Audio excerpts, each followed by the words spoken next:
the freedom of the second Chabad Rebbe on this day in 1826.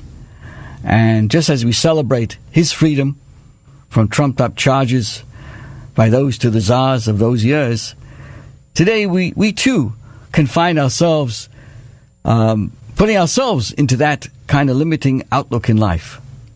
So I want to share with you an idea, my friends, Hanukkah is not too far away from us, of how a person themselves can liberate themselves.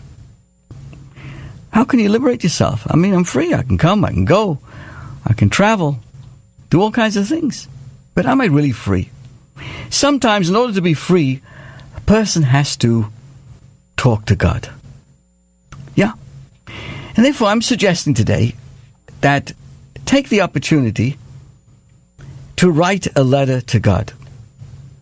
And I want to tell you what an experience I once had, and I want to share with you. Years ago, I took a class from a very inspiring individual, an exceptional speaker, who taught us the art of creating the purpose was to put us in an environment of confidence and living a joyful life. Among the many teachings that I received, we were offered a remarkable formula that urged us, pushed us, encouraged us to resolve many of the challenges that we would face in the course of life. And this teacher would tell us, this formula is to open your intuitiveness. And by following this, it'll bring you harmony, inner strength, and direction. And to practice it, you need to trust and go beyond your doubts and your inner resistances. It is amazingly simple, said the teacher, yet it can open doors you never dreamt of. So we wanted to know, what is this formula? What is the secret of this? So the teacher said to us, we were all flabbergasted, first take a pen in hand and a sheet of paper. Now write a letter addressed to God, to Hashem.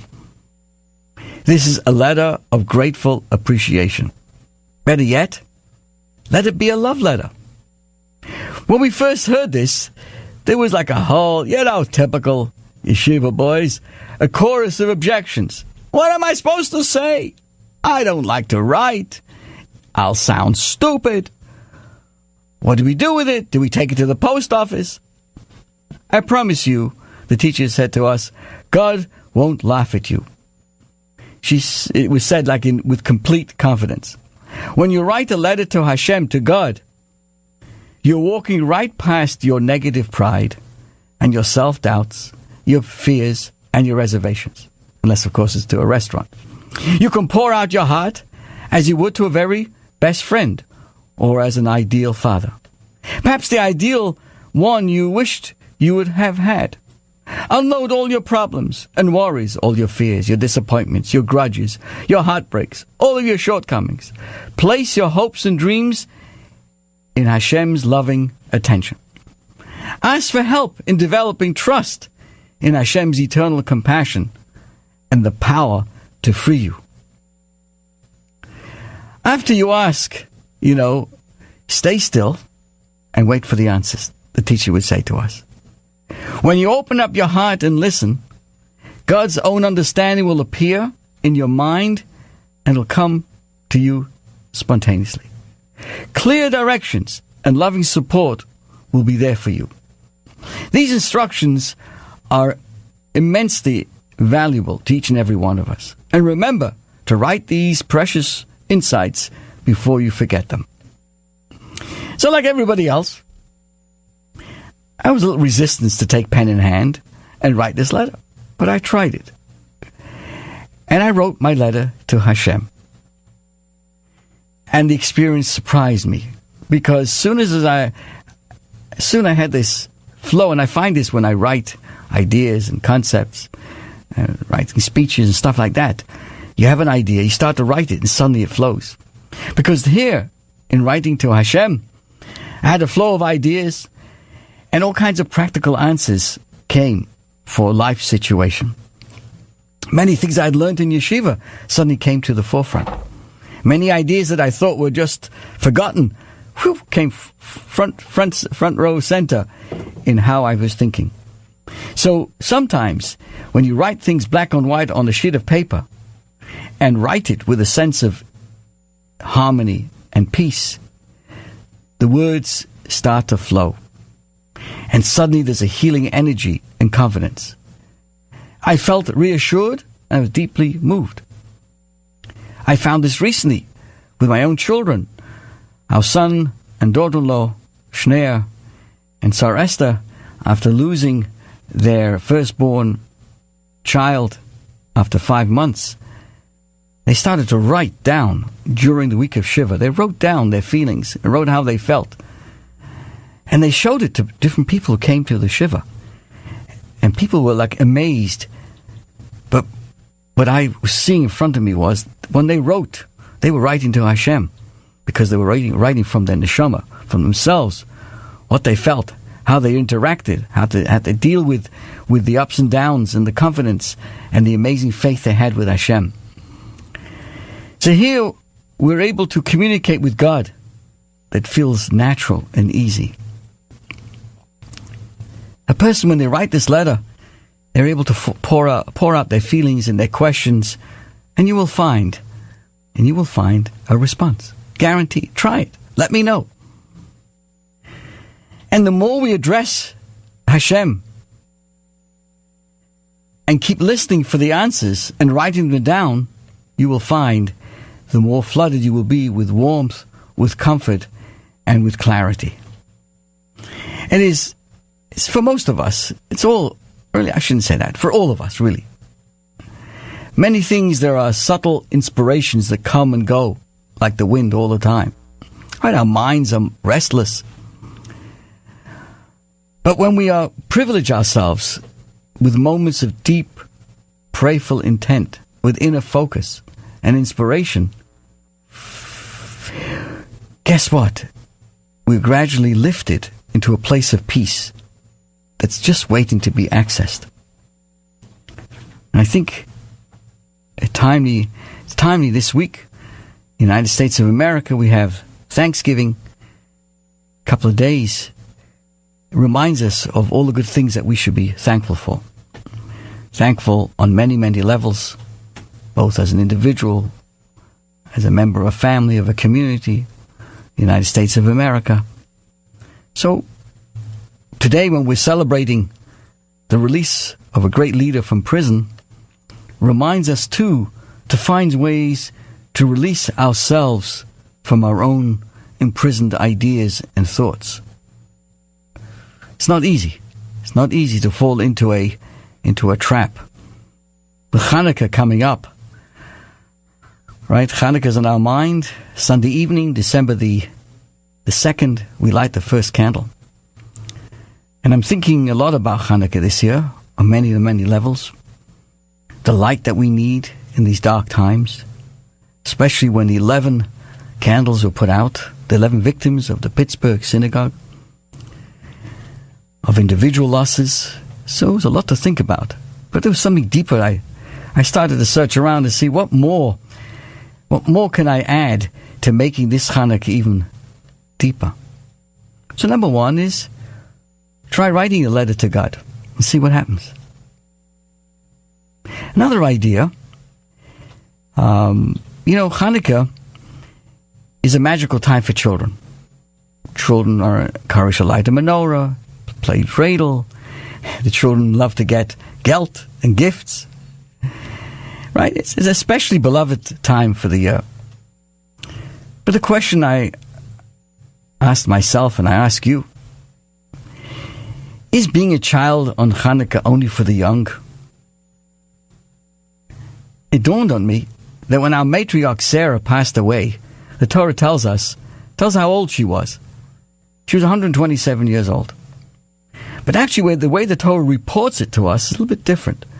Torah says, doesn't say she was 127 years old. It says she was 100 years. She was 20 years. And she was 7 years. The question is, why break up the sets with the word years? 100 years, 20 years, 7 years. Why interjecting the word years in each set? So Rashi comes and tells us that she was 100. She was like 20 years old, like a 20-year-old woman. And when she was 20, she was like a 7-year-old child. So along comes the Torah and tells us, although Sarah was truly 127, she was old, she remained young at heart. At every stage in her life, she retained the best qualities of being young, both the qualities of a child and the qualities of a young woman. So when she was 100 years old, she saw herself like a 20-year-old, an adult, a mature adult. And when she was 20, she felt herself like a child. She approached each day with vitality and vigor. What's so special about children and young at heart? For children, everything is new, unexpected. It's worthy of curiosity and examination. Think about it, the word Hanukkah, the Hebrew word for Hanukkah means renewal, rededication. But also refers to a personal sense of newness. So one of the things that I share with you today is that Hanukkah reminds us the need to pause and to see with eyes of the pure eyes of a child. Let's push away that imprisonment of our own minds where so many people fall into a mindset of being too old. What does it mean to be too old? The passport says you're 98. You're in your late 70s, whatever. You're in the 80s. So what do you mean? You can't fool yourself. No. There is an area where we imprison our mind. How do we do that? We approach life, sadly, with a lack of enthusiasm and being able to accomplish. The Rebbe was 90 years old. 90 years old, right? And a reporter came to him and asked him on his birthday, the Rebbe was handing out dollar bills, as the Rebbe would have a custom on Sunday mornings, and asked him, what's your message at the age of 90?